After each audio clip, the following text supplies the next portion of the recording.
Muy buenas tardes. Esto es Mundo Interior, bienvenidos. Y tengo que decir el día y la fecha. Le voy a preguntar a ¿Viste? Santiago Yo sabía. qué día y fecha es. Sí, ¿Eh? qué Me bien, diga eso. ¿eh? Qué bien te salió. ¿Será el karma que tantas veces me criticaste? Hoy es viernes 7 de mayo. Bienvenidos, bienvenidas. Eh, Muchas gracias y los dejo con Santiago. Bueno, luego de esa pésima presentación, le damos la bienvenida a una querida amiga de hace mucho tiempo. Ya nos volvemos a encontrar cara a cara y empiezo a recordar, ¿no? El cuerpo recuerda y entonces tenerla aquí es un gran honor, un placer enorme. A Andrea Pazut, que es una artista plástica que va de alguna manera a presentarse a sí misma, pero a mí me gustaría decir un poquito, una pequeña previa para que la vayan conociendo. Ella se formó, nos formamos juntos en la Escuela Nacional Superior de Profesorado número 2, Mariano Acosta. Allí nos conocimos y bueno, tenemos a Analía Domínguez Neira en común, que le agradecemos esta nueva conexión que ha hecho. Realmente es un placer. Y entonces, luego de ahí, Andrea se formó en la UNA y en el Nacional Bellas Artes como terciario. Ha tenido una formación enorme mira qué bien. ¿Qué tal? ¿Bien? Vaya para allá. Vaya con mamá. Vaya con mamá, que papá está ocupado. Bueno, bien. Perdón. Bueno, y ha hecho teatro, ha hecho fotografía, dibujo, pintura. Es un artista, digamos, total, digámoslo de alguna manera. Ha tenido exposiciones tanto aquí como internacionales, México, Italia, Pietrasanta, fíjese usted. Y también ha formado, en algún momento ha pasado por nuestra universidad, también la Universidad de San Martín, formado parte del Orgullo UNSAM, y ha expuesto también colectivamente en distintos lugares, tanto aquí como afuera, y ha sido beneficiada con muchísimos premios, desde una galería de arte de Braque aquí hasta Quilmes, el Sibori, etcétera, etcétera, etcétera. Es un honor para nosotros. Le doy la bienvenida a Mundo Interior a Andrea Pazut. Bueno, muchísimas gracias Santiago, Carlos, Maxi. La verdad que, nada, primero agradecer, como siempre, sobre todo cuando hay encuentros tan afectivos también, estos nudos del pasado que se vuelven a juntar son realmente gratificantes porque creo que nos junta un camino similar, ¿no? Si estamos acá charlando es porque si no charlamos muchos años nos teníamos que poner al día. Así que primero agradecerles mucho. Eh, Nombraste a la Universidad de San Martín, es una universidad que me ha convocado muchas veces, he tenido la suerte de participar muchas veces en muchos eventos, y a pesar de que fue muy fugaces, es un lugar que yo admiro y quiero mucho, hay mucha gente amiga ahí, así que bueno, está rondando evidentemente ese lugar y estas personas en mi vida y en mi producción artística también. Em, Siempre han sido muy divertidas y muy interesantes esos encuentros. Bueno, a la hora de contar mi historia de alguna manera o de presentarme, me debatí en distintas maneras y creo que siempre la que elijo eh, es la forma en que yo también, la principal forma donde yo me conocí a mí misma. Eh, yo creo que el arte tiene esa virtud de ser una herramienta de conocimiento, ¿no? Primero, creo que tiene ese juego, ¿no? Entonces, primero es una herramienta de conocimiento personal que indudablemente habla del colectivo, por lo menos en mi caso es muy claro. Eh, conocerse a sí mismo primero para conocer el mundo. Y fue una manera de conocer también mi historia. Hoy estaba pensando antes, no me gusta mucho tener un relato fijo, entonces iba a improvisar como estoy haciendo, y pensaba que la identidad es de alguna manera la historia que una se cuenta a sí misma, es un cuento también. Y, y este cuento que yo me vengo contando es un cuento que en un principio no pude hacer con mis propias palabras, de alguna manera, o con mis propias estructuras. Es un cuento de una identidad que ha luchado por ser.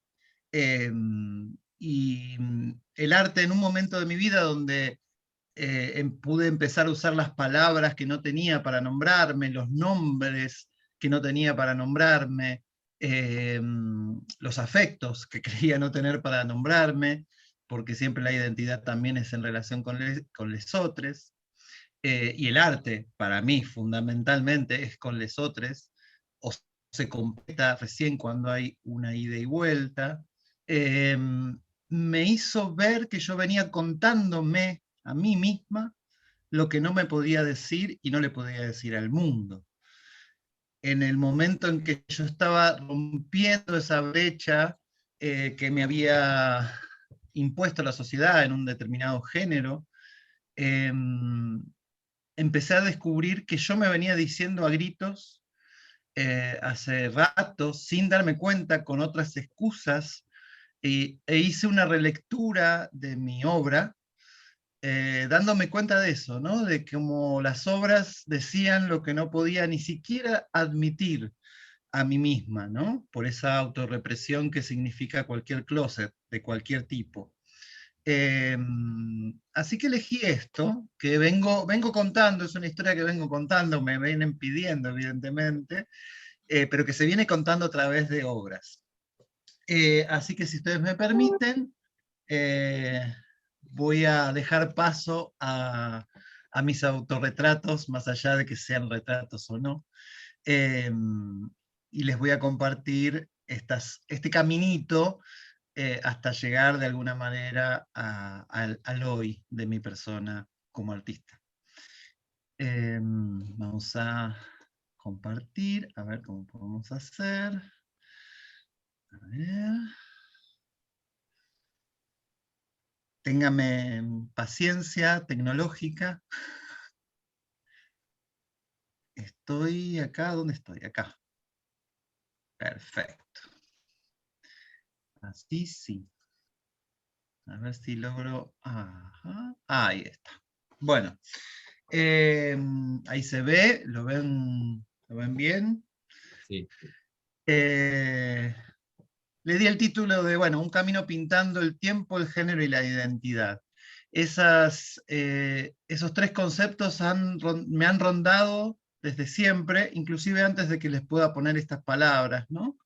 Y que yo asocio directamente. Creo que mi mayor obsesión como artista es tratar de pintar el tiempo. Creo que también es una envidia a la música, que creo que es el arte que sucede en el tiempo, que es en el tiempo. Y me di cuenta que el género, y más que el género, la identidad es algo que sucede también en el tiempo, que es un devenir. A mí me gusta citar la frase de Marlene Guayar, una gran referente trans y travesti, que dice que estamos siendo, ¿no? El gerundio no el ser, sino el estar siendo, el estar construyéndose, y ella dice también que deberíamos ser la primera obra de arte a crear nosotros mismos, ¿no? Estoy muy de acuerdo con eso y esas frases banderas que las compañeras nos dicen, yo las tomo y las hago arte. En un momento donde yo realmente estaba en una situación de mucha angustia por no poder realmente decirme, poder vivir mi género completamente, a pesar de que vivía en la intimidad, por eso lo asocié con el mundo interior. En un momento mi nombre y mi género solo eran posibles dentro de las 4 paredes de mi casa y con personas muy concretas donde me animaba a abrirme. En ese momento surge un concurso en un lugar que yo quise mucho y que participé, que se llama el Palacio de las Artes, y que se llamó Discriminarte. Después de muchos años después me di cuenta que era terrible el título, pero en ese momento, creo que era el 2000, 2001, qué tiempos aquellos, no había, tampoco había muchas palabras, pasó poco tiempo, en realidad 20 años no es nada, ¿no? Sin embargo han pasado muchas cosas con respecto a estos temas también. Y era un concurso sobre discriminación y yo hice esta obra, presenté esta obra, que no es otra cosa que un autorretrato, basado en una de esas fotos que yo podía sacarme solamente en la intimidad, solamente para poder verme y solamente para compartir con muy pocas personas, muy pocas personas. Y es de alguna manera mi entender de lo que la sociedad en ese momento entendía de una persona trans, cuando yo ni siquiera tenía esa denominación. Se llama Anatomía de la Exclusión, esta obra, y es mi choque con la medicina y la psicología en esta especie de anatomía de la patología que vivía yo y vivía la gran parte del colectivo. Estamos hablando de un momento donde la transexualidad, inclusive, no la homosexualidad, pero sí la transexualidad seguía estando dentro de las patologías mentales, en el DSM-4.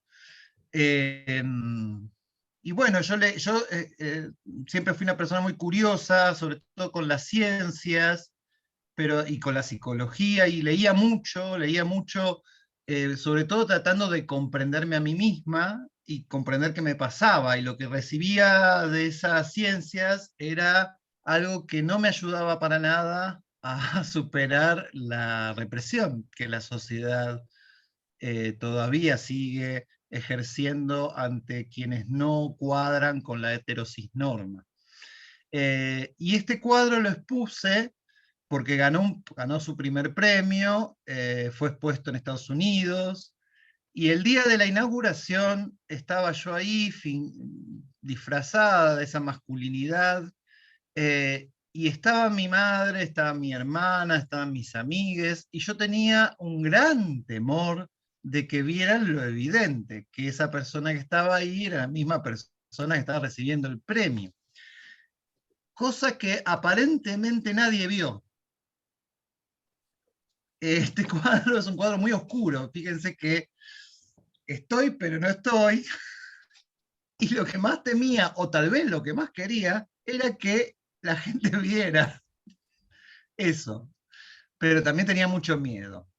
Fue mi primera, tal vez, salida de closet, a través del arte, hacia la sociedad toda, ¿no? Arriesgándome en mi inconsciente, sobre todo, a todos los miedos que tenía, que era básicamente el rechazo, ¿no? El rechazo y la pérdida de lo construido, porque yo siempre temí mucho no ser amada y sobre todo no poder construirme como una artista, que era lo que quería ser y que creo que siempre fui. Pero aquí está esa obra que da cuenta. Este retrato fue una de las primeras obras, un tiempito después, es del 2003, fue exhibido en mi primera muestra personal con mi nombre verdadero, podríamos decir, en uno de los primeros lugares donde yo me sentí acogida y respetada, y donde pude salir más allá de esas cuatro paredes, todavía de un modo muy, ¿cómo podemos decir? Muy, muy íntimo, muy cuidado y con mucho miedo. Yo todavía probando como si fuera pequeñas escapadas, me sentía una especie de Cenicienta al revés. Y bueno, pero pude exhibir, me dieron ese espacio y pude pintar por primera vez sintiéndome la mujer que siempre me sentí. Porque también en este cuento de la identidad, una también se tiene que posicionar, es una posición la que toma, es no una elección, sino un desde dónde me estoy construyendo. Y a pesar de que una siente de muy chica lo que es, o lo profundo de lo que es, esa oportunidad me permitió a mí decir, bueno, voy a construir una obra desde Andrea, desde el ser Andrea. Y pude hacer este retrato, que me gusta mucho, que también está basado en esas fotos que yo me sacaba para poder verme en el espejo, que tal vez no podía recibir de los demás, de los demás. Aquí un retrato también, creo que esto es del 2011, esta obra se llama Retrato con estereotipos, y es tal vez el trabajo donde yo pongo de todas esas imágenes, de esas fotos que yo me sacaba, empezando a ser consciente de los estereotipos de la femenidad que yo también arrastraba y quería formar parte de alguna manera, esos estereotipos que tanto daño nos hacen a las mujeres porque son imposibles, inalcanzables, y de alguna manera es todo ese movimiento puesto en esta obra.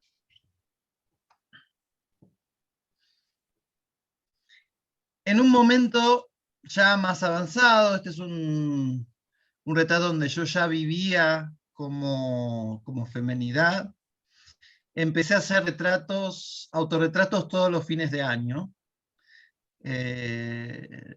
No sé si todos los años, pero este es un retrato, estando un fin de año sola, creo, estaba sola.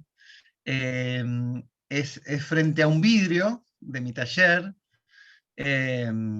Hablando de mi taller, una de las cosas de las que vivo económicamente hablando es mi taller de arte, y fue mi refugio mucho tiempo, desde muy chiquita, inclusive antes de poder vivir de eso, ya tenía un taller de arte, fue mi sueño desde siempre, de alguna manera rememorando un taller que tal vez vos, Santiago, conociste, que fue el taller del Tano en el Mariano Acosta, que me formó, mi primera formación, y en ese taller yo estaba reflejada en uno de los vidrios de una puerta. Se llega a ver atrás de ese vidrio medio transparente, no sé si lo llegan a notar, el taller y las cosas por ahí atrás.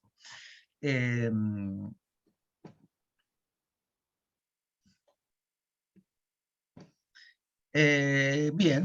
esta es una obra que ha sido titulada por un amigo, Santiago, creo que en común, Sergio Vargas, que se llama Ecce e Percipi.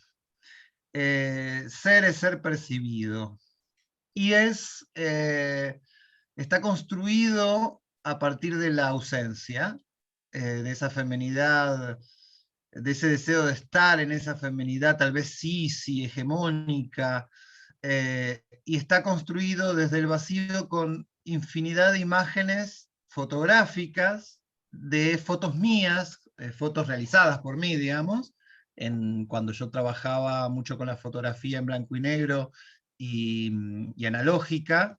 Estoy formada en la fotografía analógica, es más, creo que dejé de ejercer la fotografía como arte después del fin de ese tipo de fotografía, no sé si el fin, pero después de que eso se utilizara, y está todo el afuera de esa femenidad que se construye justamente con ese afuera, son esas fotos que yo tomaba de mis modelos, de mis compañeras, de mis musas, de mis, no sé, de esas feminidades tal vez que yo no solo deseaba, sino que me sentía parte.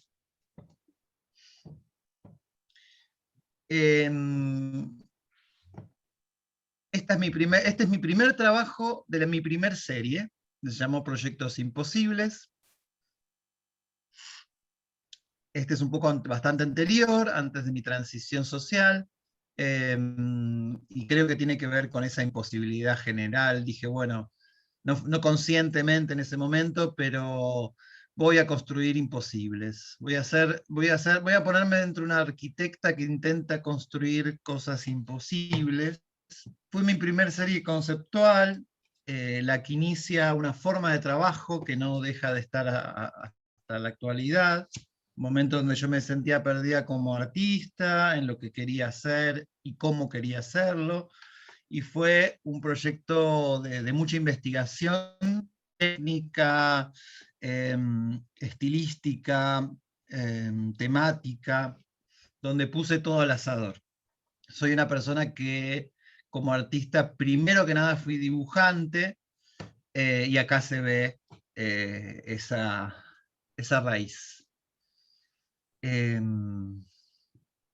luego se transformó en una serie de pinturas, con versiones de los trabajos en dibujo, y a partir de una propuesta de una galería que vio mi beta, le gustó y me propuso hacer lo mismo pero en pintura. Mi primera exposición en una galería formal y comercial.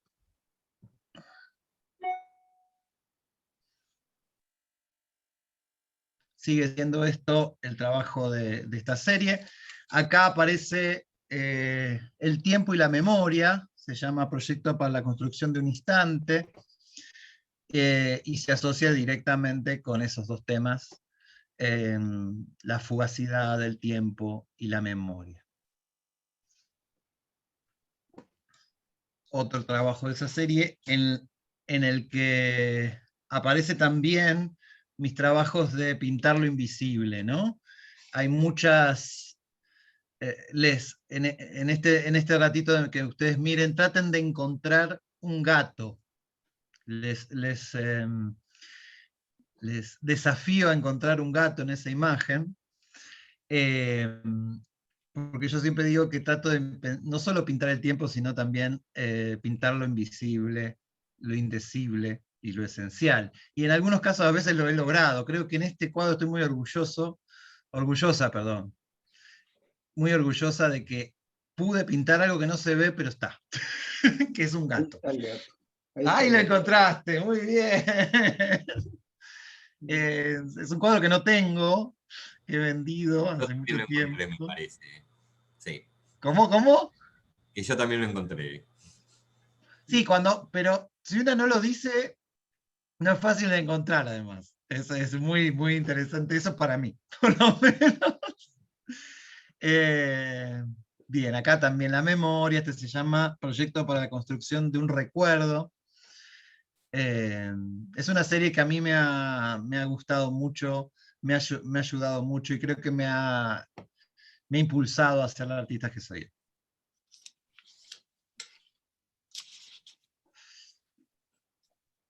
Este cuadro quedó en la galería, fue el pago por la exposición, porque no sé si ustedes saben que muchas veces los artistas tenemos que pagar para exhibir nuestro trabajo, cosa que ya no hago y no voy a admitir más, que fue una postura política en el momento, porque la verdad que el arte plástico sigue en este país algo muy elitista, y los artistas tenemos no solo mucha dificultad para vivir de eso, sino tenemos que pagar derecho de piso aparentemente, cosa que yo dejé prontamente de hacer, y eso también me enseñó a ser la artista independiente que soy, o que intento seguir siendo.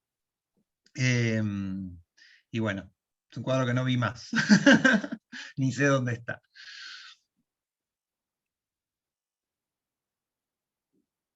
Este cuadro quedó en México, una exposición hermosa que hice en Campeche, de tal vez mi primer coleccionista. También trabajé mucho tiempo por un concurso de arte sacro, los temas sacros, ¿no? Para desmenuzarlos, para también desmenuzar la religión, que siempre sentí que era la base en nuestra cultura de la represión, o la base conceptual de la represión de las disidencias en general, sobre todo las disidencias sexoafectivas. Es un cuadro que me gusta mucho, mucho. También ganó un concurso de la Vicaría de Morón, creo, y quedó en México. Y también es parte de esta serie de imposibles, ¿no? Se llama Proyecto para la construcción de una tentación.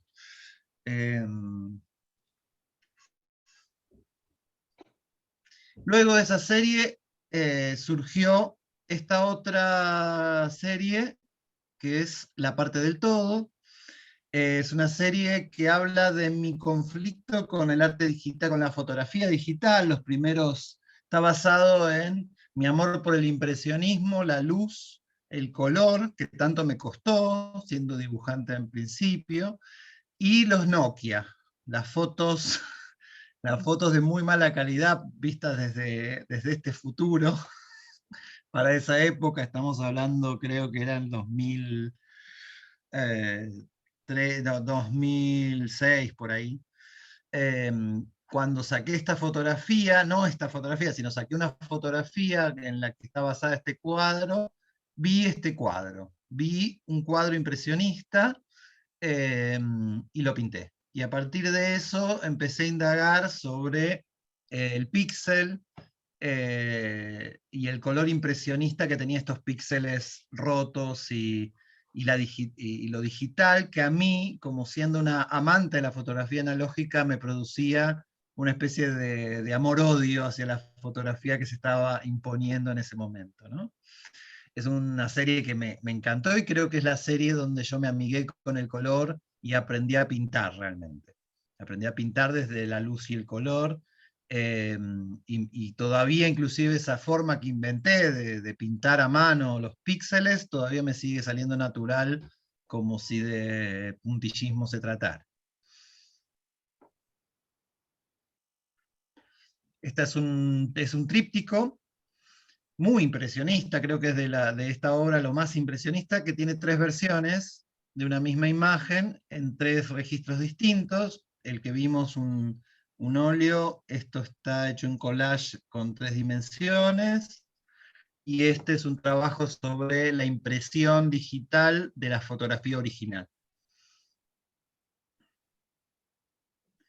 Y este es el último cuadro, también ganador de un premio, de esta serie. Con este cuadro me despedí de esa serie, creo que exhausta ya, de trabajar esos píxeles hasta su máxima potencia. Díganme si voy rápido o voy lento, por favor. Luego de eso, yo encuentro esto que les comentaba, estaba haciendo una obra de teatro en un centro cultural, una obra de teatro donde yo era actriz y escenógrafa y parte de la productora de la obra, que fue una obra sobre 3 feminidades, 2 de ellas trans, que intentaba hablar de las vivencias de personas trans,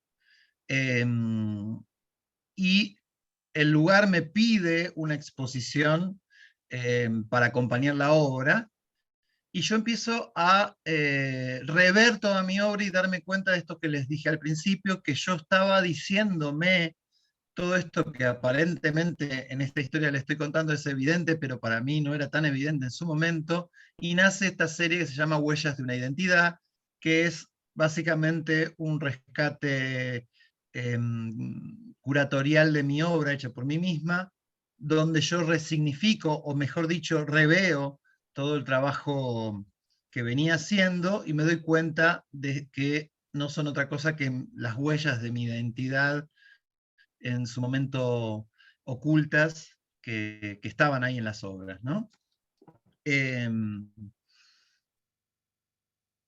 Y empiezo a construir también a partir de ese trabajo obras específicas por primera vez, ya habiendo hecho la transición, ya viviéndolo, trabajando el tema del género y la identidad, concretamente. El primero fue una selección de obras viejas, digo, anteriores, y luego fue un trabajo como este, que es un objeto de instalación eh, que está construido con hormas, se llama la horma de mi zapato, es una selección de 22 femenidades que para mí fueron significativas, construidas dentro de ejes que atraviesan la construcción en sí de la forma. Hay 4 hileras, que son la voz, el cuerpo, la palabra y, perdón, la voz, el cuerpo, la palabra y la visión, si no me equivoco. Y está en 3 categorías, o sea, en 3... en esa especie de pirámide, que son la social, la personal y la política. Bueno, hay muchas personas ahí, no sé si se ven, por ejemplo, acá está Frida Kahlo. Fue un trabajo colectivo, uno de mis trabajos más colectivos tal vez en ese momento. Cada caja tiene un diseño personal para cada personaje, hecho por mi hermana, que es una diseñadora gráfica. Hay un estudio no solo de imagen, de búsqueda de imágenes, sino también cada personaje tiene una frase de ese personaje como si fuera un cartelcito de venta. Cada huella cada huella del pie que acompaña la horma de zapato es de una persona que puso el pie para que se adaptara a esa horma. Esas hormas fueron encontradas por mí en los 90 y casi las tiro hasta que encontré la obra a la que pertenecían. Estuvieron tiradas en mi taller muchísimo tiempo hasta que se construyeron en esta obra, donde yo rescato a feminidades que me marcaron como feminidad, ¿no? Esta es Raquel Forner, también asociada a Analía, que es su sobrina. Marilyn Monroe, bueno, hay varias personas que de alguna u otra manera marcaron positiva o negativamente mi construcción como femenina. Acá tenemos a Yuya, un ícono de cuando yo era adolescente. Mercedes Sosa, Evita. Hoy vi muchos posteos sobre Evita, creo que es un aniversario, no estoy segura, soy muy mala con los aniversarios. Simone de Beauvoir. Judith Butler. Esta obra inaugura una forma de trabajo que yo llamo, que tiene que ver con el registro del tiempo y de pintar el tiempo, porque estas obras son obras modulares que tienen la propuesta de que si una saca una parte y pone otra, sigue siendo la misma obra. Y esta obra, la de Judith Butler, se la regalé a ella cuando se le dio el honoris causa en la facultad, en la UBA. Fui a escucharla en su disertación y le regalé personalmente esta obra, para lo cual no solo estaba haciendo un acto performático que hablaba de la propuesta de Butler, sino que a mí me obligaba a poner otra obra, y la idea era que no sea otro retrato de Butler, sino que de otra persona que ocupara ese mismo lugar en esos ejes conceptuales que les comenté antes. Y la persona que ocupó ese espacio, acá está cuando se la di a Judith, qué joven que era en ese momento. estaba flaquita. Fue Loana Berkins, que se nos había ido la mariposa, la comandante de las mariposas, no sé si conocen a Loana Berkins, justamente ese año. Ese mismo año se nos había ido a comandar otras revoluciones y tomó el lugar de Judith Butler después de que yo le regalé esa exposición, y luego fue parte de un homenaje, coincidió justamente en un homenaje que se llamó No da igual, no es igual, no da igual, que se hizo en la Biblioteca en la Biblioteca del Congreso y en el Centro Cultural de la Cooperación. Y además para mí era muy significativo, no solo porque podía honrar a Loana, sino porque el acto de transformación de la obra y el homenaje a Loana cuadraban perfectamente con la propuesta y me permitían homenajearla. Acá la tenemos siempre estos retratos en las huellas, es una obra muy pictórica, pero también muy escultórica, que hay que moverse. Siempre tienen un retrato de dos facetas de la persona. En este caso, esta es una de las últimas imágenes de ella en las marchas, y esta tal vez es una de las más icónicas. También hay otras personas trans. Esta es Cris Miró, que para mí fue, y para muchas personas, una de las primeras personas trans públicas tratadas como persona, si es que ese momento lo permitía, pero ella lo exigía. Acá la vemos. Al costadito vemos a Vida Morán, que es una persona que fue la primera persona trans que yo me encontré cuando salí al mundo exterior, saliendo de este mundo interior en que estaba enclaustrada. Acá la vemos en la tele, a Vida Morán, otra gran referente. Camila Sosa Villada, una persona que yo admiro muchísimo, que ha sido muy premiada últimamente internacionalmente por su obra literaria. Una gran actriz, una gran cantante, una persona talentosísima, si las hay. Además, una gran referente travesti trans.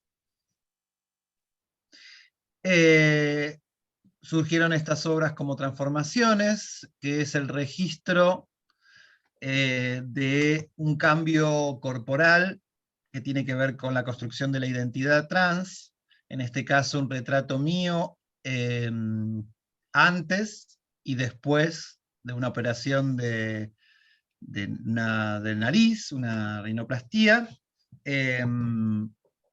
donde yo también básicamente estoy registrando no solo la transformación, sino el tiempo, ¿no?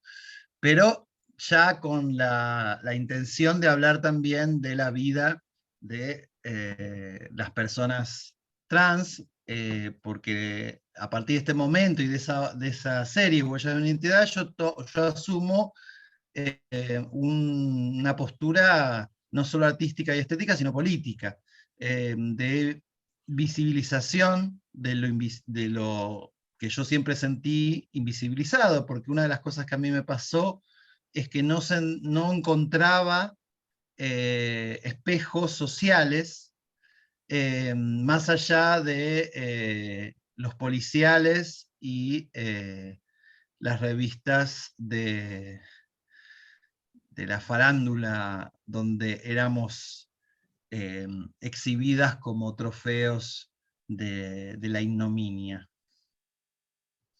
Esta es otro de estos retratos, es una transición de una mastectomía de quien fue mi pareja en ese momento.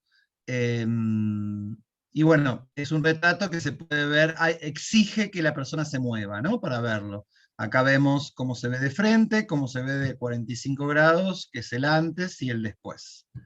Estoy muy orgullosa de estas obras y quiero seguir haciendo, pero es bastante complejo hacerlo porque hay que encontrar un momento donde alguien vaya a hacer una transformación concreta de su cuerpo y nada, no es fácil de encontrar. Tengo uno pendiente, tengo uno donde tengo el primer registro y todavía falta la transformación en sí.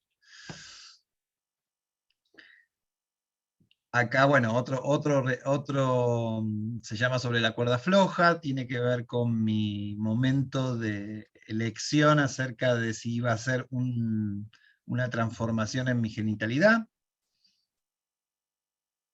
Registro de todo ese pensar y ese movimiento interno, íntimo, de ese mundo íntimo.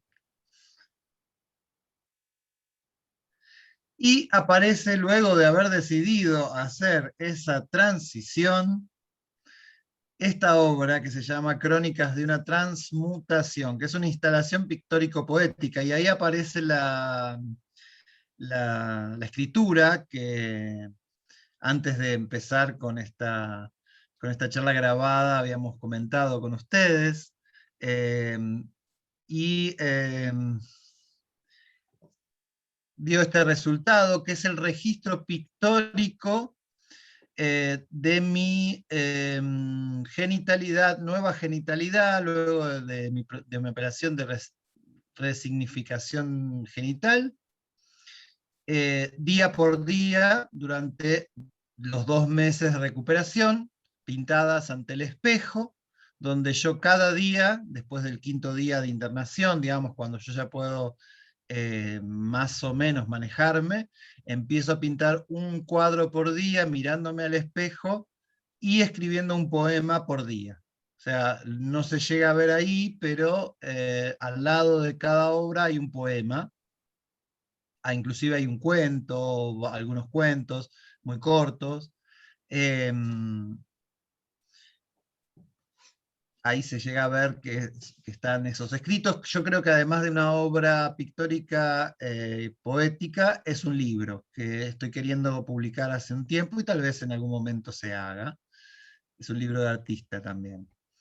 Y también tiene que ver con esta no visibilización de esa genitalidad, ¿no? No solo la genitalidad a partir de una operación, sino en general, ¿no? El horror que produce el mostrar esta genitalidad, cosa que comprobé cuando lo expuse en una hermosísima sala en Berazategui, donde tuvieron que poner un cartel de advertencia para que los niños no lleguen a ver estas cosas sin la autorización de sus padres. Ahí aparece el píxel, no sé si ven en algunas obras. Y nada, me permitió transitar una operación que es muy compleja, una recuperación también muy compleja, de una manera maravillosa y artística. Creo que habla de cómo vivo la vida de alguna manera.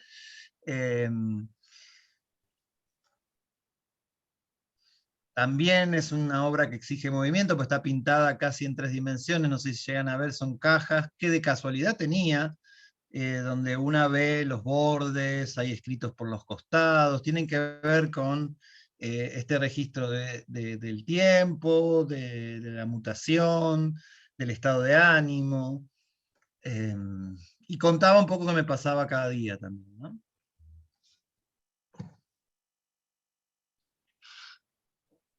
Y principalmente visibilizaba algo que está invisible. Y por último, aparece el proyecto Identikit, la diversidad al desnudo, que es el proyecto que me tiene creando obras desde hace 3 años. Acá dice 2019, pero en realidad está en proceso aún, ya tiene 15 exposiciones, fue declarada de interés cultural por el Congreso de la Nación y de interés legislativo por la Cámara de la Provincia de Buenos Aires, donde hice en cada una exhibición. Intenta llegar a 50 obras y visibilizar en su más grande posibilidad la diversidad de género, de orientación sexual y de energía. Y esta fue su primera obra, digo su primera obra de la serie, ¿no? Y el juego que yo hago con esta serie es hacer elegir a una persona sexodisidente un cuadro de la historia del arte donde le gustaría estar representada y donde no se encuentra representada, ¿no? Elegir un mundo estético para irrumpir en un museo nuevo. De alguna manera, también es mi crítica a la historia del arte que me han contado y mi amor por esa historia del arte, por el arte en sí, pero también mi conciencia de que en el arte que yo tanto amé siempre no estábamos representadas muchas personas, no solo las personas trans, sino en general, ¿no? Eh, ya es un compromiso con una crítica hacia el estereotipo, hacia la discriminación en todo sentido. Y cada persona que elige este cuadro posa, son cuadros que son construidos con una pose real siempre, y cada persona elige una palabra que defina su género, su orientación sexual y su energía, y son parte del cuadro, como ven ahí: mujer, pansexual, empática.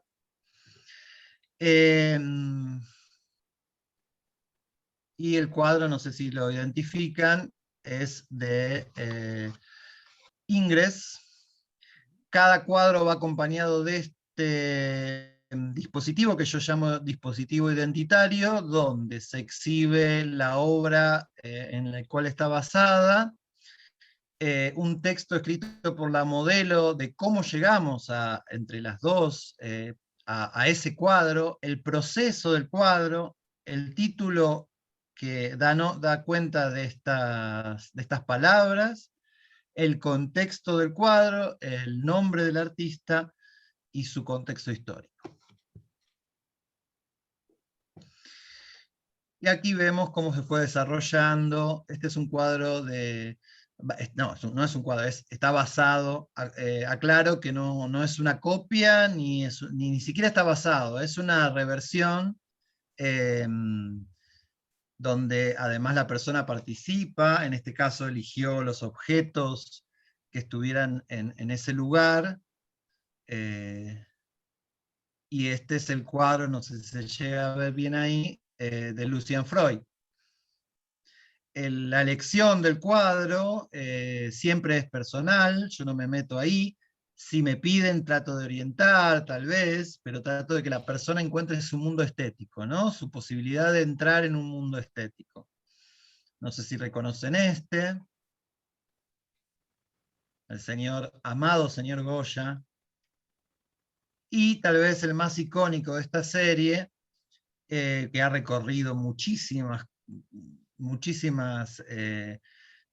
foros, muchísimas publicaciones. Creo que tengo el honor de haber construido una imagen que para el colectivo creo es muy icónica. De hecho, la pinté en un mural en Ushuaia a principios de este año, y es el registro, en este caso no está pintado en vivo, está pintado a partir de un registro fotográfico que yo hago siguiendo a esta persona, que es Pauline, que en toda manifestación se viste de esta manera, y eligió este cuadro.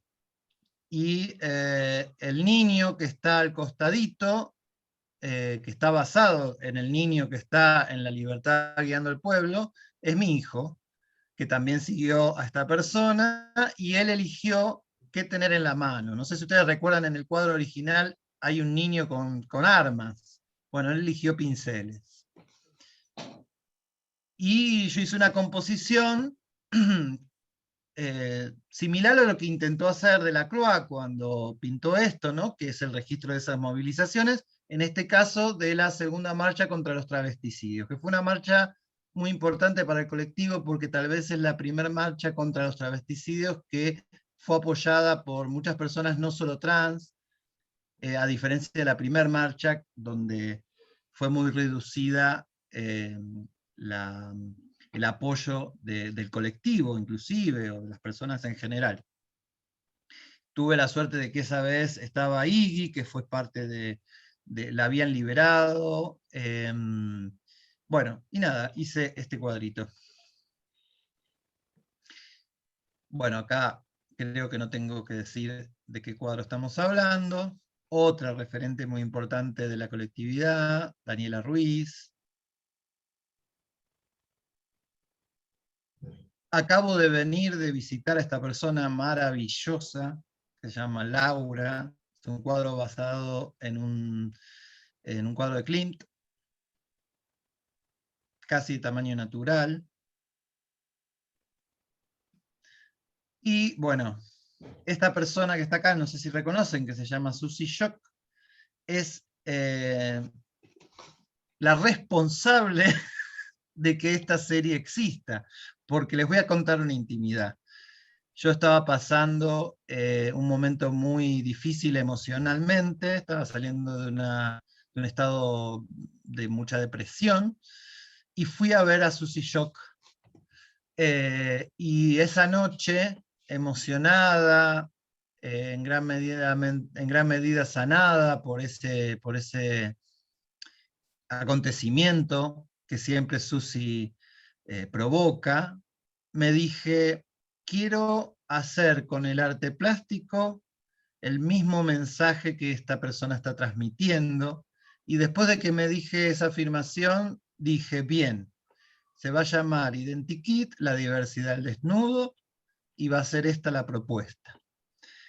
Cuando yo bajé y abracé a mi hermana Susie Shock, y le dije, Susi, tengo una nueva serie, quiero que participes, se va a llamar así, La diversidad al desnudo, me dijo, yo me desnudé a los 20, no me desnudo más, y en ese momento le dije, no, Susi, estamos hablando de otra forma de desnudarse, y a partir de ese momento surgió esta serie. De hecho, esa noche yo me fui con 5 modelos que me habían dicho que querían posar para esta nueva serie, y esa noche empezó. Lo que ahora se transformó en 30 obras hasta la fecha, 33 casi terminadas, y con la intención de llegar por lo menos a 50 obras. Acá la tenemos a la Susi, el día que hice la segunda exposición del proyecto Identikit en Casa Brandon, en el mismo lugar donde la escuché a ella otra noche atrás. Aquí algunos cuadritos más. Este es mi hijo. Este cuadro fue construido con él, pintándolo con él. Hay muchos de dibujos de él ahí atrás. Fue un domingo de pintar a partir de... Él eligió Hora de Aventura, que es una serie que disfrutábamos juntos mucho. Y tiene esta serie la particularidad que intento siempre, que es desguetizar al colectivo, ¿no? Tratar de ampliar las voces, porque hay inclusive personas cis, hay personas hetero, porque creo que la disidencia va más allá de esas casillas, ¿no? Justamente acá hay una hetero inquieta. Y una cosa que me di cuenta con el proceso es que yo estaba haciendo un hermosísimo cadáver exquisito, que cuando termine las 50 obras voy a escribir, que es todas las palabras que superaron mi prejuicio de la cantidad de palabras que hay para autonombrarse. Superó mis expectativas y se transformó en un poema increíble. Si leyéramos todas estas palabras, y eso es lo que voy a hacer después, cuando termine, es realmente hermoso. Cuando a alguien se le da la total libertad de autonombrarse, autodefinirse, surgen cosas poéticas, palabras que no hablan otra cosa que la poesía de la posibilidad del ser.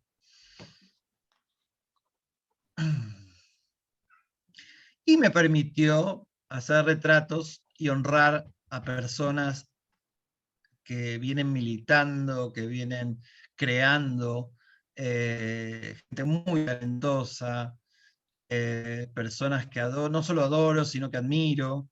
Me permitió reforzar amistades, reforzar lazos, redes, generar idas y vueltas. Mayamara Bros, que es la que estamos viendo, es una actriz y escenógrafa maravillosa, docente, persona que yo conocí antes de conocerla, de seguir a esas primeras personas que empezaban a aparecer, que nos dimos fuerza juntas, ¿no? Para salir de ese cajón. Ella sufrió, es un poco una generación un poco anterior, y sufrió la patologización de su identidad, logró, antes de la ley de género, que reconocieran su nombre y su género, pero se tuvo que pasar por controles psicológicos, policiales, horribles, judiciales, que era lo que pasaba antes de que tuviéramos el derecho humano que deberíamos haber tenido siempre.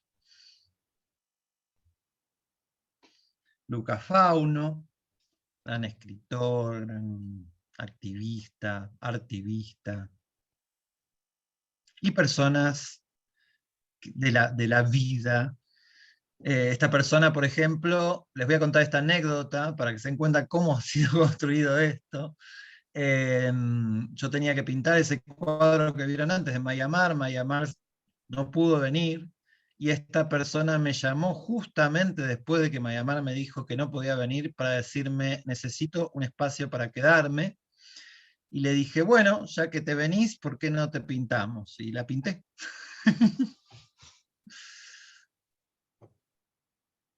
Bien. Aquí cerramos esta presentación con esta imagen de lo que se fue transformando. Aquí estoy haciendo una perfo que yo siempre hago con un personaje que fui construyendo a medida que fui construyendo esta serie en cada exhibición, porque a mí lo que más me interesa es lo que pasa cuando esto se da a los demás. En este caso, estoy acariciando al hijo de un hermano de la vida que se llama Sergio Vargas, y el niño Itanú, que también está representado en uno de los cuadros por ahí.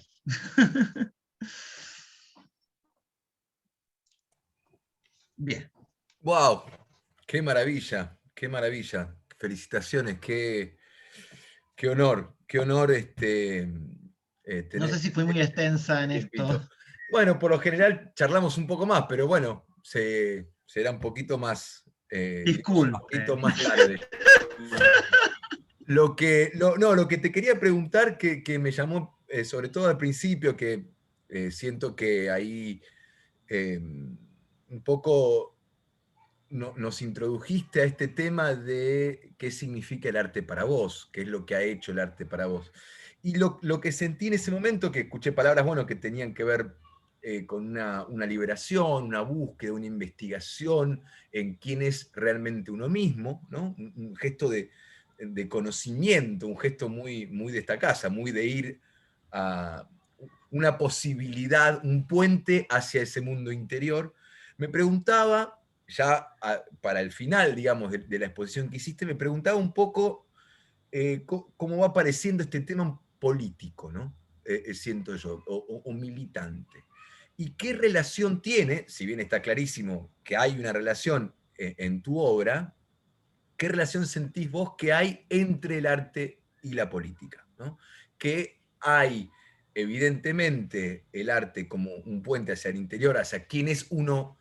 Te diría casi que en tus palabras encontré algo como metafísico, ¿no? Del arte que devela lo real, ¿no? ¿Qué es lo que realmente es? Es una palabra aristotélica eh, por excelencia. Pero justamente eso que devela de lo que realmente es, ¿cuál es esa relación? Porque siempre es un poco complicada con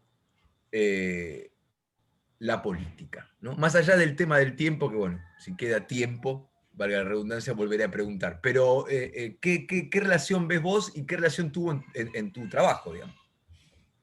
Bueno, estás hablando con una persona transfeminista, y si hay algo que plantea el feminismo es que lo personal es político. Yo no concibo el arte, un arte que no sea político. No solo ahora lo puedo decir con estas palabras, sino que creo que siempre lo concebí así. Yo creo que todo arte es político. No, no. Otra cosa es lo que a mí me pasó, que creo que es a lo que vos preguntás, o por lo menos lo que yo siento, que es hacerse cargo, responsabilizarse del mensaje y del lugar que me tocaba, por todo lo que les conté, y hacerse responsable de esa parte política que el arte tiene, pero donde yo siempre tuve claro que mi mensaje, quiera o no, es un mensaje que también es político, que también es conceptual. Yo soy una persona que amo mucho cierto arte que ahora es considerado académico o antiguo, no contemporáneo, eh, y donde yo creo que todo arte también tiene concepto atrás, ¿no? Pero trabajo mucho el concepto y por relación no puedo, si me hago responsable de lo que estoy haciendo, no saber que ese arte es político.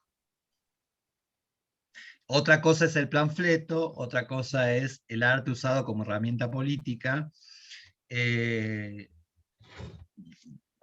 pero el feminismo también toma esa herramienta y todo mi compromiso a partir no solo de mi transición, sino de mi compromiso político con el feminismo, hace nada, es mi herramienta política de militancia. Concreta, para mí es eso. Y aprendí muchísimo de, de mi transitar en el feminismo, como el feminismo, sobre todo en las últimas décadas, tal vez, en la Argentina sobre todo, y en otras partes, ha utilizado el arte como una herramienta para también decir lo que no se podía decir, para manifestar de un modo estético aquello que la política negaba. Pero Em, esa frase, que no es una frase, sino es una idea política, el arte, lo personal es político, esa idea que irrumpe, creo que coincide con mi forma de ver el arte en general. Andrea, muchas gracias por todo el recorrido. Eh, Muchas gracias por tu pintura, que, bueno, me resulta maravillosa, sorprendente, porque hay algo que a veces yo echo de menos en cierta pintura, que es el mismo cuerpo, es decir, una mano que pinta y que sabe, tiene registro de lo que eso significa, ¿no? Hay una gran dibujante detrás, hay una gran conocedora de la anatomía, y por eso también esas experimentaciones sobre sí mismo, la propia anatomía, ¿no? A mí me parece, bueno, habría para hablar mucho, pero quisiera hacerte una primera pregunta. ¿Hay un acto de coraje en tu trayectoria, en tu trayectoria personal y artística, que parece empujada por la misma pintura? Es como que la pintura te empuja a ser lo que sos, te ha empujado a ser lo que sos, a tener el coraje de aceptar y de ser lo que sos. Y eso siendo continuamente, ¿no? Ahora, en algún momento hablaste con mucha calidez de la pérdida que eso significa, ¿no? Es decir, que aceptar lo que somos, hay que aceptar siempre un costado de pérdida, ¿no? Un costado del coraje para enfrentar, por de pronto, ese coraje de enfrentar si seremos queridos o amados o no amados, digamos, ¿no? Y me gustaría preguntarte cómo esa pérdida o esa pérdida necesaria para poder llegar a uno mismo influyó en tu propio estilo de pintura, en tu propia pintura, que eso, nada más por ahora. Sí. Bueno, Uf, complejo. Yo siempre digo que primero tuve que ser artista. Mi primer disidencia fue ser artista. Mi primer lucha identitaria fue ser artista. Yo creo que esto que vos sentís de que de alguna manera me impulsa es porque yo vivo desde ese lugar. No me concibo, yo primero me concebí así. De hecho, me deseé así a los 12 años. O sea, a los 12 años dije, yo quiero hacer esto. No sabía muy bien qué, pero era eso.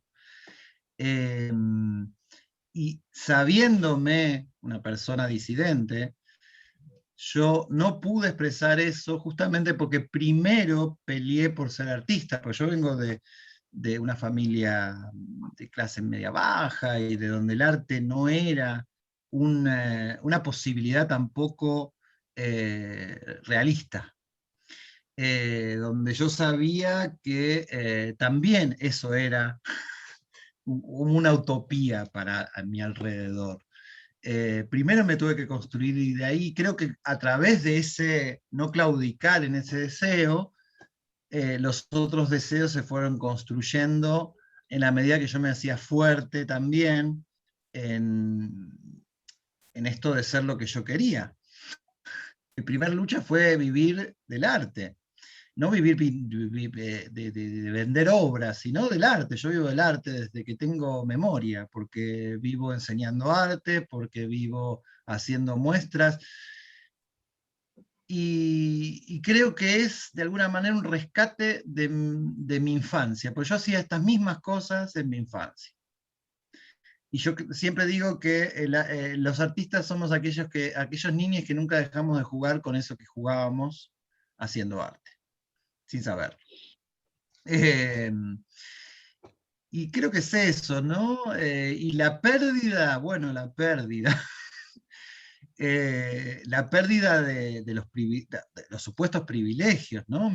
Tengo una frase grabada cuando pude decirle y expresarle a mi madre quién era, que al otro día me llamó y me dice, vos sabés que es más difícil, ¿no?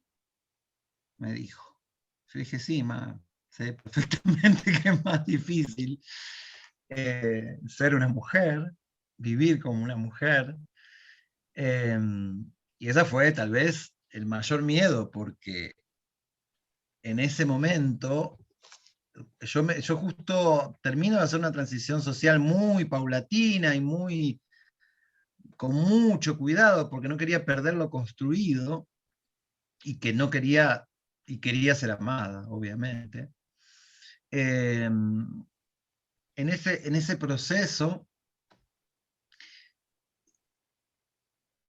no sé cómo explicar, pero esa pérdida, cuando perdí esas cosas, esas seguridades, apareció lo verdadero, ¿no? Apareció, se despejó la paja del trigo, digamos. Quedaron aquellos que tenían que quedar, y me encontré con mis propios prejuicios también. Entendí que la represión principal está en nuestras cabezas, en nuestros corazones, que lo que tiene un sistema de autocontrol social es que hace que las personas se controlen a sí mismas, y que la lucha por la libertad es una lucha permanente, y que yo construí a partir del arte, porque mi primera voz de libertad fue ser artista. Me pasó que mi padre, que era un sostén de familia, una familia clásica, padre proveedor, madre ama de casa, muere cuando yo estaba terminando el secundario, y yo me encuentro un año después ocupando el rol de mi padre en todo sentido, en el lugar donde trabajaba, sosteniendo a la familia. Y yo salí de ese lugar, salí de eso a través de decir, no, yo quiero ser artista, quiero estudiar arte.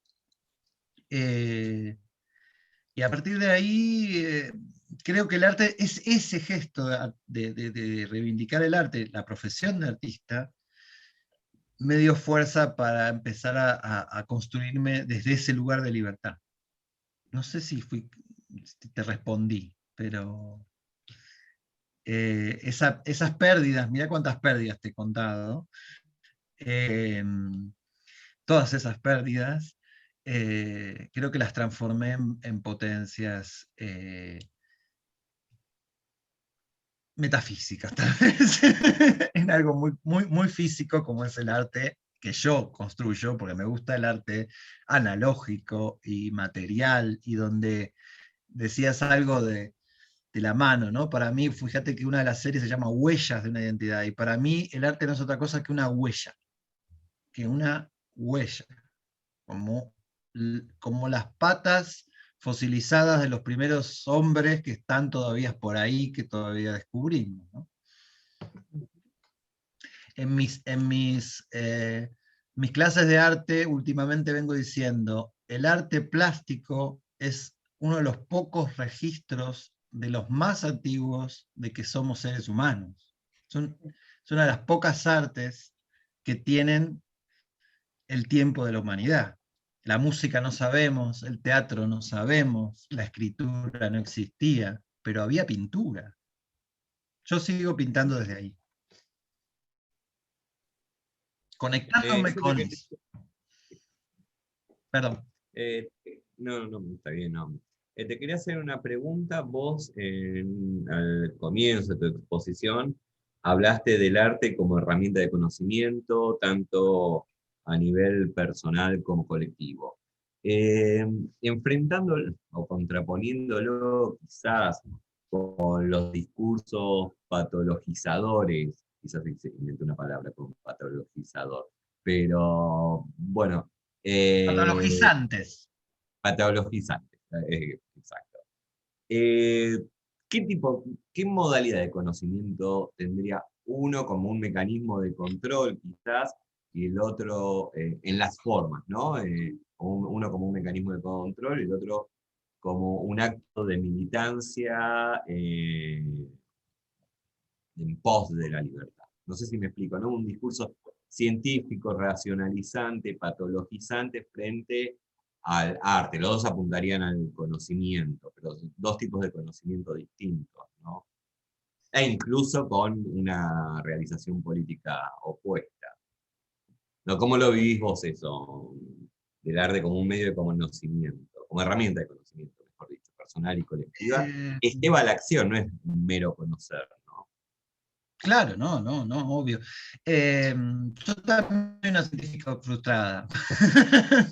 Y tengo muchas peleas con ciertas posturas científicas. Creo que igual que el arte, la ciencia es algo que está en constante. Justamente, me parece la virtud de la ciencia es su constante indagación sobre sí misma, su cuestionamiento sobre sí misma, la posibilidad del cuestionamiento permanente. Y creo que si hay otra rama del conocimiento es el arte, que también se cuestiona permanentemente acerca de sí mismo y de quienes le producen, que no somos otra cosa que los humanos. Lo que pasa es que tanto el arte como la ciencia no dejan de ser hijas de su tiempo, hijas de su contexto histórico y cultural y político. Y por eso también esta última serie donde yo meto la púa dentro del cuento occidental, euro-occidental de la historia del arte, porque también eso es una base de conocimiento, no solo de conocimiento, sino antes de la fotografía, un medio donde mirarse como sociedad, que también nos ha sido construida, no solo desde el arte, sino también desde la academia, desde la ciencia, desde la crítica, desde el análisis de lo que es el arte y la representación, por ejemplo. De cómo nos miramos, por ejemplo, cómo miramos la historia. Cómo miramos la historia cuando damos ejemplos es a través del arte en general, sobre todo antes de la fotografía. Si lo vemos a Napoleón en el caballo blanco, lo vemos a partir de las pinturas de David. Y si vemos la Revolución Francesa, ¿qué nos viene a la mente sino la libertad guiando al pueblo?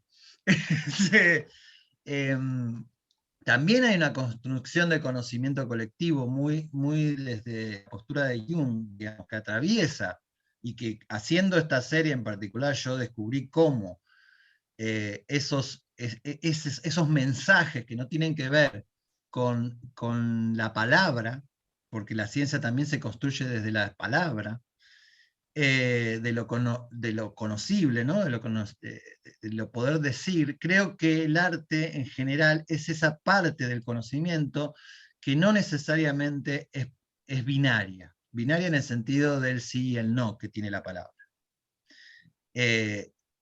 Porque la palabra y la ciencia se construyen desde ese binarismo, ¿no?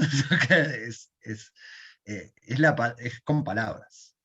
Tal vez la matemática, que ahora está revolucionando la física, la física matemática, es tal vez ese lugar donde la palabra se esquiva y donde estamos descubriendo como rupturas dentro de esa construcción, donde nos escapamos. Bueno, yo creo que en el arte también hay, más allá de la producción en sí misma, más allá de lo que significa en su devenir, venimos arrastrando una historia de contarnos sobre nosotros mismos a través de esto que llamamos arte, que es totalmente mutable, y que en esta sociedad también occidental, racionalista, etcétera, está como en contraparte. Pero yo no creo que sea tan así. De hecho, ya yo de docente de taller he tenido muchísimas personas, sobre todo personas que se dedican a la medicina, a la biología,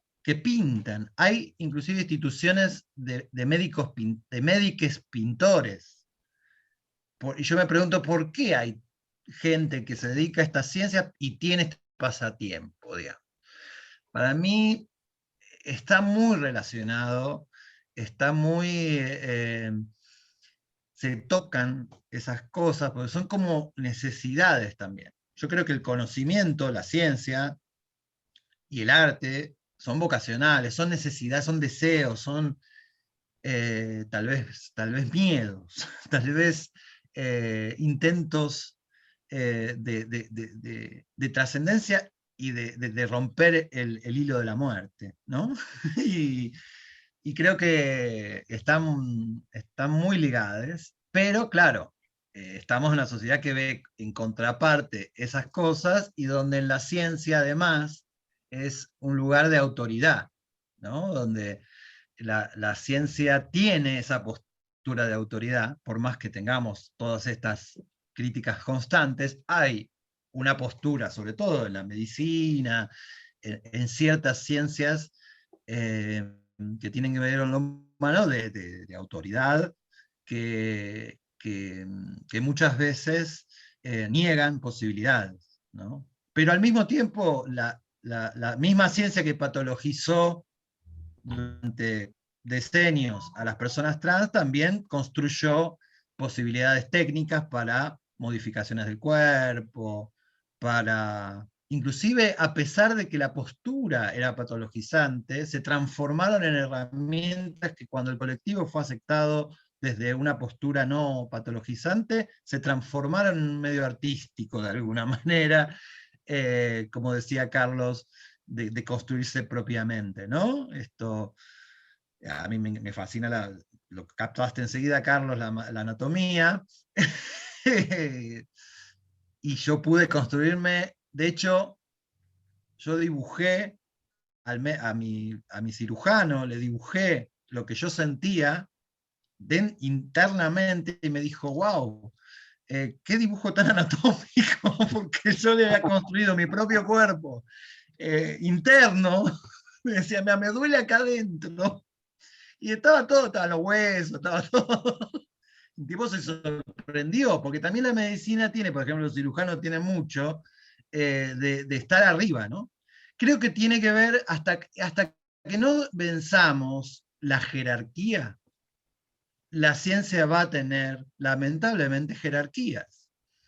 Hasta que no logremos ser una sociedad realmente humana y realmente igualitaria, en el profundo sentido de la palabra, también va a expresar la ciencia, el arte y todo, esas jerarquías que tanto nos hacen doler, violentar, excluir, porque la violencia no es otra cosa que una exclusión, y el binarismo, la palabra es el problema también, la trampa, como decía Cortázar, ¿no? Esas tramposas de las palabras, que construimos, tenemos ese medio, pero bueno, creo que tenemos la posibilidad en el arte de superarlo, y en las ciencias también, y en la filosofía también. Bueno, eso, ¿no? A mí me parece muy interesante, digo, esto último, ¿no? Justamente esta a veces apelación que se hace para la normalización de todo, ¿no?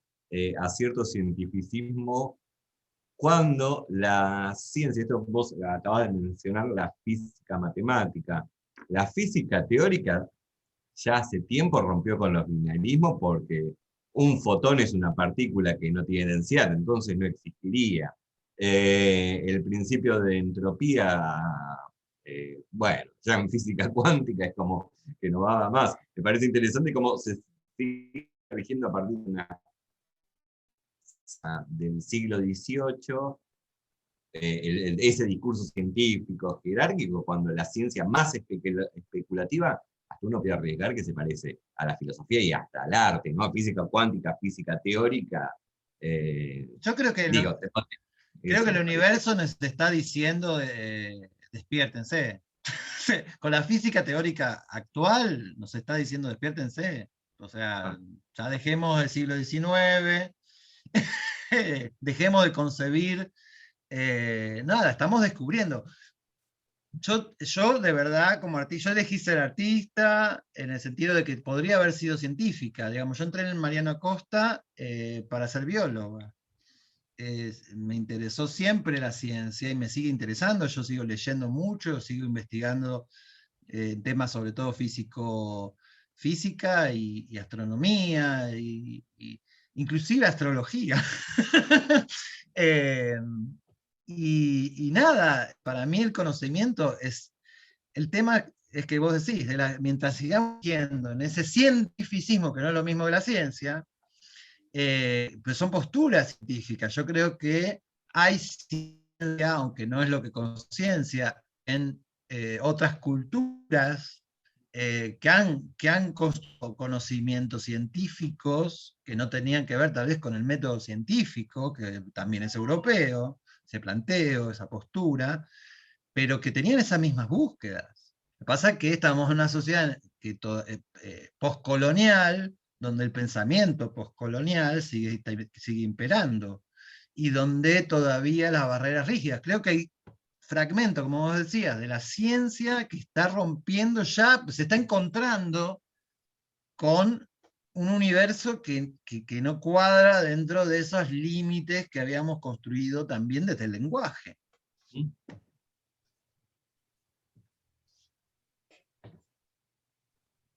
Se nos fue.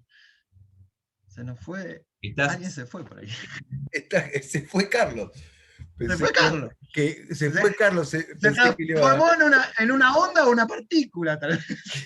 ¿Quién sabe? ¿Quién sabe? No es el gato de Schrödinger. Lo que pasa es que él anda en los campos, ahí en el campo donde está él, creo que en el campus. En el campus. Bueno, pensé que le iba a decir algo. Yo, la verdad que me quedé con... creo que la anteúltima exposición me quedó muy presente esta relación del arte con lo que vos llamaste lo imposible, ¿no? Y de alguna manera estaba el tema de lo invisible, ¿no? Y lo indecible, que en el fondo ambos dos forman parte de esto imposible, con lo cual el arte tiene una relación, al parecer, estrecha, ¿no? Estrecha con lo imposible. ¿Qué sentís vos hoy con respecto a esto imposible, ¿no? Pienso, ya que lo tengo a Maxi acá, en un autor alemán, un filósofo alemán, Heidegger, de los cuales los dos hemos leído un montón, y pensamos con él seguido, que lo que dice él en el fondo es, hay una relación de la finitud, del Dasein, ¿no? Del ser ahí, del ser acá, del que somos todos nosotros, que tiene que ver, que es el lugar de la posibilidad, digámoslo de alguna manera, y que la muerte es la posibilidad de la imposibilidad, o, lo podemos dar vuelta, la imposibilidad de la posibilidad. Pero si hay algo que siempre está presente en la obra de Heidegger, es esta cuestión del acontecimiento que abre al Dasein, al ser que somos cada uno de nosotros, a los posibles. Si ese fuera, ¿no?, la definición del ser humano, ¿no?, es decir, aquel en donde va de sus posibles, en donde va de sus ¿Dónde? posibles. Perdón. No, aquel ser en donde va de sus posibles, digamos, en donde algo puede ocurrir. Ujú. ¿Cómo es entonces, si esa es la definición del ser humano, ser humane, cómo sería entonces la relación con la imposibilidad? Que evidentemente no tiene que ver con la muerte en el arte, tiene que ver con otra cosa. Si el ser humano es el allí de lo posible, ¿cómo entra en juego el arte como el lugar de lo imposible? ¿Cómo se relacionan esas dos cosas? No sé si puedo responderte. Yo creo que en ese juego de mi proyecto de los imposibles, estaba hablando de que no hay imposibles, o que es una construcción tal vez falaz, ¿no? Ahí Como está, claro. si podemos imaginar lo imposible, ya está posible, digamos. De hecho, los ángeles existen en el arte, existen en nuestras ideas, existe la palabra, existe en su concepto. Eh, Tal vez el arte se permite, porque justamente no intenta ser, no intenta ser contundente y jerárquico, no intenta ser cierto, ¿no? La verdad, ¿no? Esta idea de la verdad. Eh, con la cual yo me peleé muchísimo, porque yo también busco la verdad. Yo también soy la filósofa en el fondo. Y nada, y claro, y yo me sentía imposible. Todo viene en mí, de la raíz de que yo me sentía imposible de ser. Es muy loco vivir, sentir, y sentir que sos, pero no podés ser. Como, Claro. y en el arte encontré esa posibilidad. Por ejemplo, el teatro es algo que yo también he ejercido y ejerzo, que es ese lugar donde la realidad es otra realidad, donde aparece lo imposible. Yo doy clases, de hecho, de eso, y cada vez que la doy me maravillo de esa maravillosa construcción que se llama teatro, Claro. donde de repente en un círculo mágico aparece otra cosa, otro mundo, que después se desvanece y vuelve a aparecer la realidad, ¿no? Y estas preguntas, digamos, a mí por lo menos me siguen rondando y creo que me voy a rondar.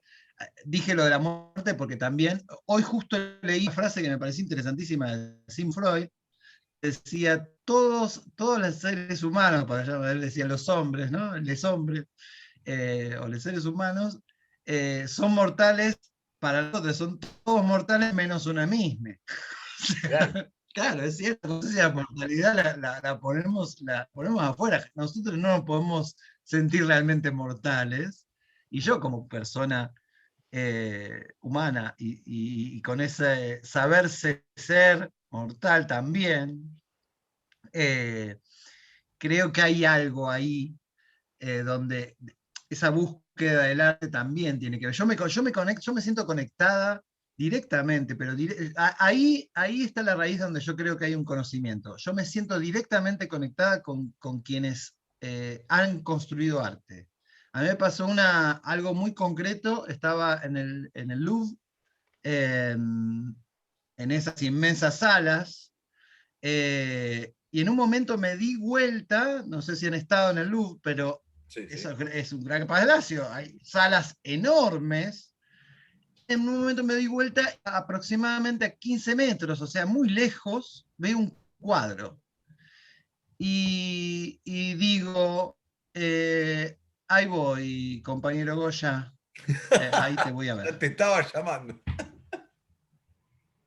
No, me di cuenta que era Goya. Claro, por eso. Ya te No estaba. conocía el cuadro. Me di cuenta que era Goya. Yo me asombré. porque es como si lo conociera.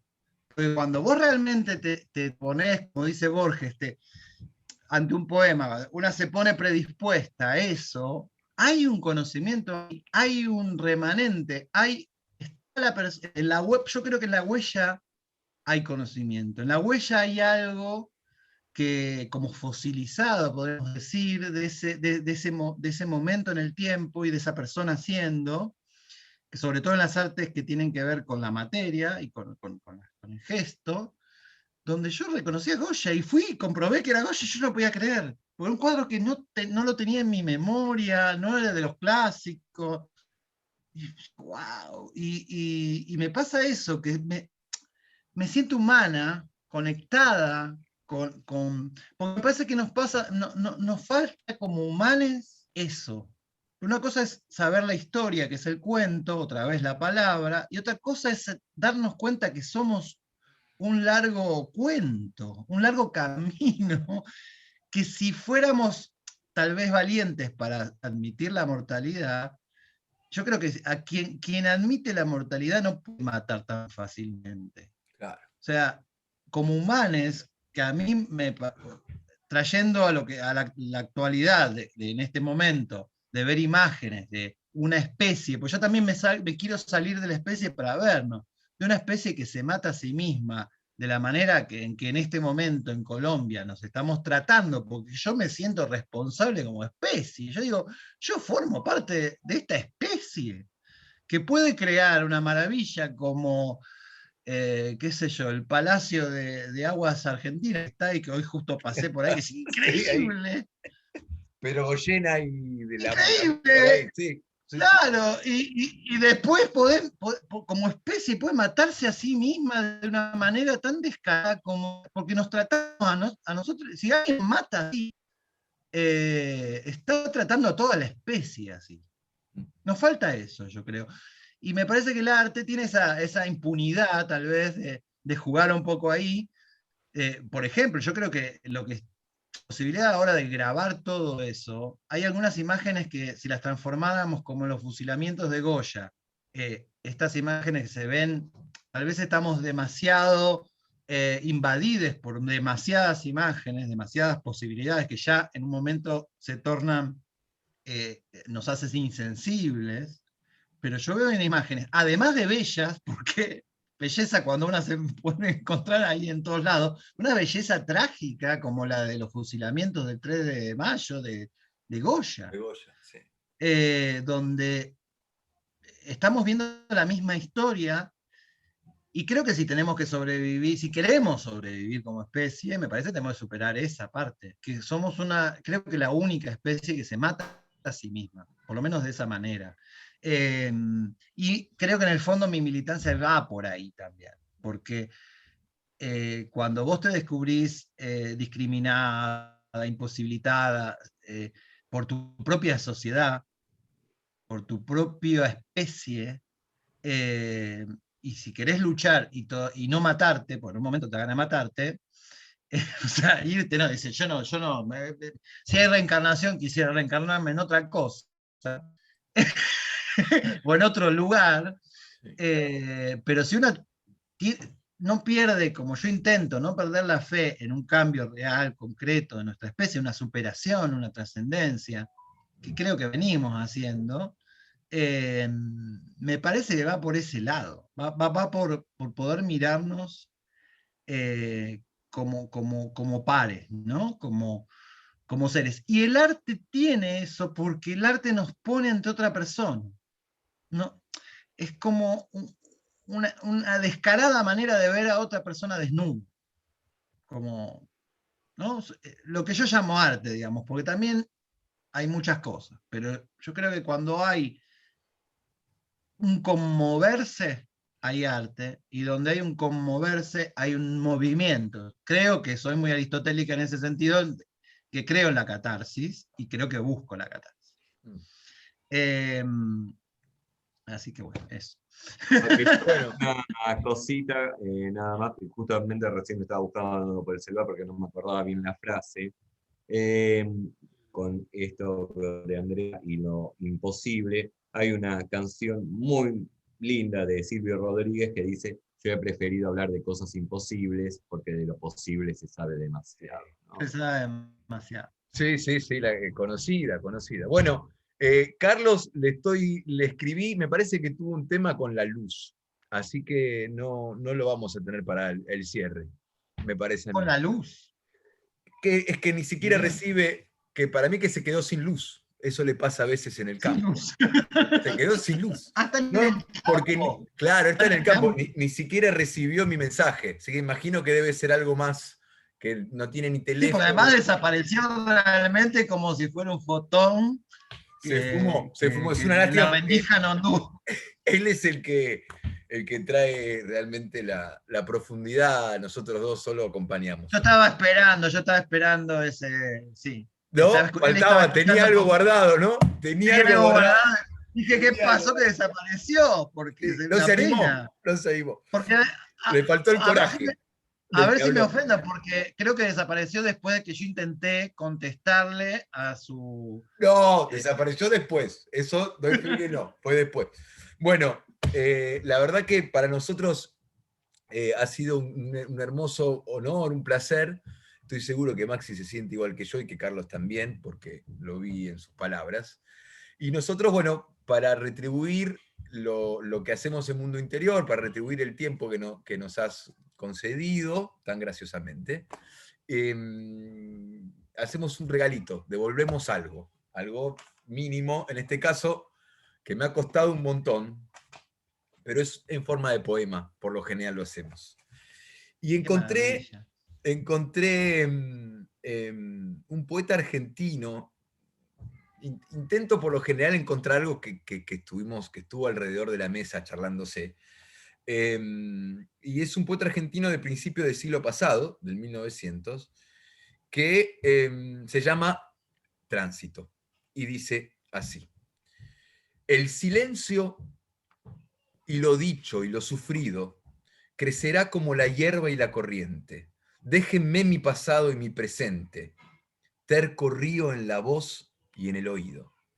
Olvídense de mí, de mi caliente sistema muscular, de mi apellido, perdiéndose detrás de lo perdido, con una arruga en medio de la frente. Llévense el mapa y golondrina nube, tengo el liviano agobio de la sombra y una raíz de muerte que me sube, desde el pie a los cabellos, y me callo para escuchar la lengua en que me nombra el mineral, el árbol, el caballo. Esto fue Mundo Interior.